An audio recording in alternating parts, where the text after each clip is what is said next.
በስመ አብ ወወልድ ወመንፈስ ቅዱስ አሐዱ አምላክ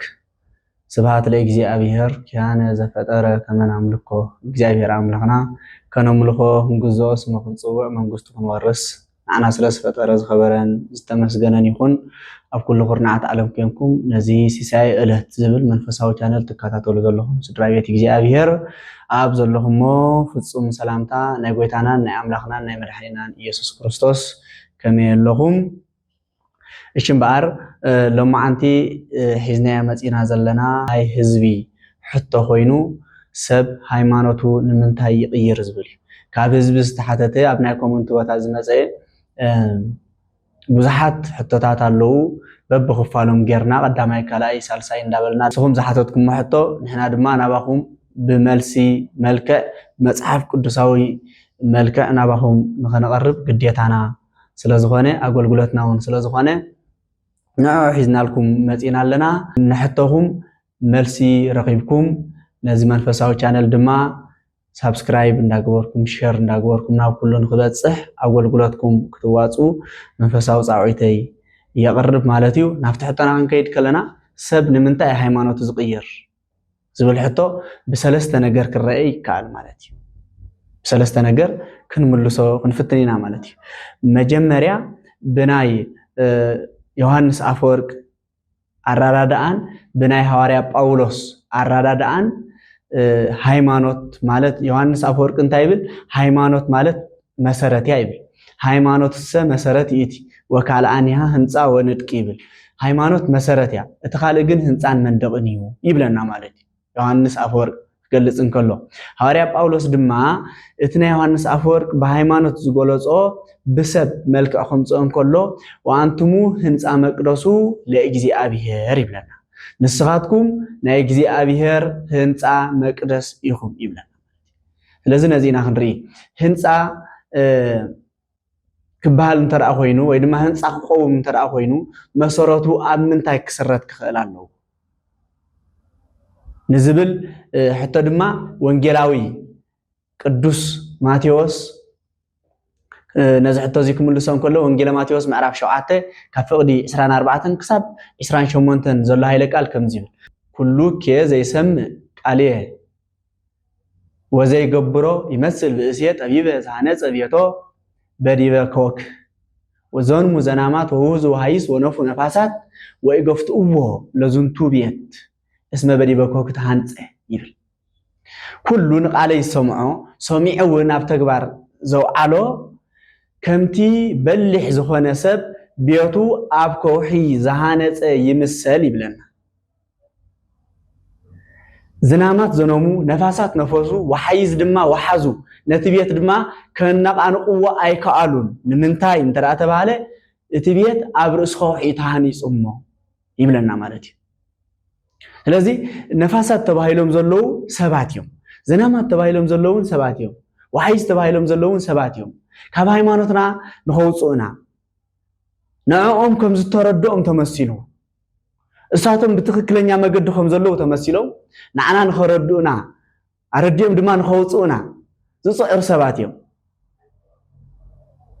ስለዚ ኣብ ከውሒ ዝተሃንፀ ቤት ከም ዘይፈርስ ሓደ ሰብ ድማ ሃይማኖት መሰረት እያ ካብ በልናያ ከም ናይ ዮሃንስ አፈወርቅ ኣራዳድኣ እቲ ሃይማኖት ኣብ ከውሒ እንተደኣ ሃኒፅዋ እታ መሰረት ኣብ ከውሒ እንተደኣ ተሰሪታ ክንናወፅ ከም ዘይንኽእል ካብ ሃይማኖትና ክንወፅእ ከም ዘይንኽእል የረድአና ማለት እዩ ወንጌል ማቴዎስ ምዕራፍ 7 ማለት እዩ። እቶም ሰባት መፂኦም ከምዚ ሕጂ ዝበሃል ዘሎ ኢየሱስ ተቐበል እንዳበሉ ከምዚ ሕጂ ዝበሃል ዘሎ ድሕነት ረኸብ እንዳበሉ ከምዚ ሕጂ ዝበሃል ዘሎ ብዝተፈላለየ መገዲ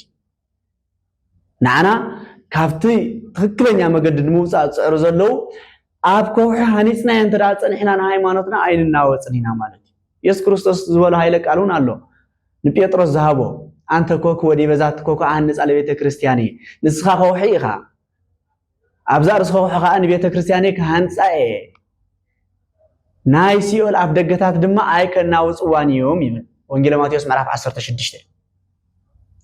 ስለዚ ከውሒ ተባሂሉ ዘሎ ካህን እዩ። ስለዚ ንሕና ምእመናን ሃይማኖትና ኣብ ርእሲ ከውሒ ከመይ ጌርና ንመስርት ወይ ድማ ከመይ ጌርና መሰረት ናይ ሃይማኖትና ኣብ ከውሒ ንግበሮ እንተደኣ ተባሂሉ مجمّر أنت أي ترجمه أب مكركهن بمكركهن زتمرحة بمكركهن زتسرته إمنت كلونا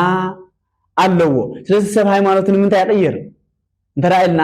መጀመሪያ መልስና አንታይ ሃይማኖቱ እትመሰረትና ሃይማኖቱ አብ ኮሒ ስለ ዘይሰረቶ ይቀየር ማለት በአንጻሩ ከረዳና እንኮላ ኣብዚ ምዕራፍ እዚያ ወንጌል ማቴዎስ ምዕራፍ 7 እንታይልናሎ ብእሲ ዘይሰም ቃልየ ወዘይ ይገብሮ ይልሎ ይመስል ብእሲ አብደ ዘሃነጸ ቤቶ መልእልተ ሆጻ ነፉ ነፋሳት ዞንሙ ዘናማት ወውዙ ሃይስት ይብልሞ ወወድቀ ዝንቱ ቤት ወኮነ አብየ ድቆቱ እቲ ኣብ ኮሕ ዘሃነጸ እቲ መሰረቱ እቲ እምነቱ ኣብ ኮሕ ዘሃነጸ ድማ ከምቲ ኣብ ሕፃ ዘሃነጸ ዓሻ ሃናጺ ይምሰል ወሃይዝ መጹ ዝናማት ዘነሙ ነፋሳት መጹ ሞነት ቤት ስታይ ገብሮ ወገፍቱ ወለ ዝንቱ ቤት ወኮነ አብየ ድቆቱ ሕማቅ ወዳድቃ ወደቀ ይብለና ልከሆም እዮም ተም ሰባት መጽዮም ካብቲ ዘለናይ መሰረት ንኸውጽና ወይ ድማ ካብ ዘለዎ መሰረት ንኸውጽኦም ስመጹ እንታይ ኮነ ኣሞኖም ብዝመጸ ብዝነፈሰ ነፋስ ሐዋርያ ጳውሎስ እንታይ ኢሉሎ መንፈስ ዝበለ መርሙር እምበር አይትቀበሉ ይልናሎ ስለዚ ዝመጸ መንፈስ ይዝወስዶም ምዝነፈሰ ነፋስ መንፈስ ማለት ምዝመጸካ ነፋስ ምኽያድ ማለት እዚ እንታይ እዩ ጠንቁ ሽጉር እንታይ እንተራ ተባይሉ ናይ እምነትካ መሰረት ኣብ ኮሒ ዘይምህናጽ ማለት ቁጥር 1 ከም ካልኣይ መሰረት ንሪኦ እንታይ እዩ ግዚያዊ ረብሓውን ሃይማኖትካ ይቀይር እዩ መጽሐፍ ቅዱሳዊ ከም ምን ተራ ተባይሉ ከም ኤሳው ሐዋርያ ቅዱስ ጳውሎስ بجزياو ربحة هيمانوتنا نخين قير جزياو ربحة هيمانوت يقير مخانون خرد عنا بنا إيساو مثال يجرو يرد عنا يمهرنا مالتيو أبي براين معرف 10 تغلطة فوق 10 تشدش خمزيبل كمتين حنت جزيه كبل إلو بخور النوز الشتاء إيساو منفس زي ولو سب كيهلو تطنقوا لنا كمتين حنت جزيه كبل إلو بخور النوز الشتاء إيساو منفس زي ولو سب كيهلو ተጠንቆቁ ይለና ኤሳው ብሁሩኑ በሓደ ጊዜ መብልዕ በሓንተ ጊዜ ንኽበልዕ ብሁሩኑ ሸይጡ ስለዚህ አና ብሁሩናና መን ያንተራ ተባይል ሃይማኖት ነኝ ብሁሩናና አና ሃይማኖት ነኝ መጀመሪያ ዝተወለድናላ ከባብራኽ ስላሴ ዝተወለድናላ ካብ እግዚአብሔር ውልድነት ዝረኸብናላ ሃይማኖትና ናትና ብሁሩና ያ ማለት እዩ ስለዚህ በግዚያው ረብሓ بجزياوي مبلع خون خل بجزياوي نابرا خون خل بجزياوي مدقس خون خل بجزياوي فلاب سدت كوينا خا بجزياوي بروسس خون خل هاي مرنا نغير زلنا سبات كابزي كنتنقق يقبعنا ሐዋርያ ጳውሎስ ከምዚ ገሩ ይምህረና ስለዚህ በኋላ ደረጃ ሰብ بجزياوي ረብሓ ሃይማኖት ተቀይር خل ወንጌልናውን በኋላ ምዕራፍ እንታይ ዝብለና ምን ተራባሁ ለሰብ ለእመ ኩሉ ዓለም ረብሓ ወነፍሱ ሃጉለ ودما ونفسه أهجوله يبلنا مالتي نسب سيلو أبز عالم زلو ربحه كل ربحه نفسه انت تفقه ودما نفسه تتفقت انت يربح اللوين هنا هذا أبز عالم زينو نبرو جزية أبز عالم زينو نبرو أبز عالم زينو خلنا برستو هذا نعدمه السني أبز سماوي يود جنو السنة يكونه مالتي ስለዚህ أبز عالم زينو رغبون حتى الربحه كدربح لنا هايمانوتنا انت غيرنا انتاي تقمنا انا انتاي ربحنا بزحلف هيوت زي حلف هيوت مخسار ابغزار اسنا بعلنا فرد ممصع مالتي كابزي كنقطب كم زلنا ورا باولوس يردانا له ناي اساو زرهوبو مكران خير خبنا اساو كو هاب مصحف قدس كو تاريخ اساو ناي اساو هيوت كو ينغرنا ስለዚህ ካብ መጽሐፈ ህይወት ንኸይነ ሕካኽ ካብ መጽሐፈ ህይወት ንኸይነ ወጽእ بجزياو مبلع بجزياو مسته ሃይማኖትና ክንቅይር የብልናን ከቀይር ከም ዝኽእል ድማ ኣብዚ ተነጊርልናሎ ማለት እዩ ብሳልሳይ መረጃ ንሪኦ ድማ ቅድስት ቤተክርስቲያን ወይ ድማ ኦርቶዶክሳዊ ተዋህዶ ቤተክርስቲያን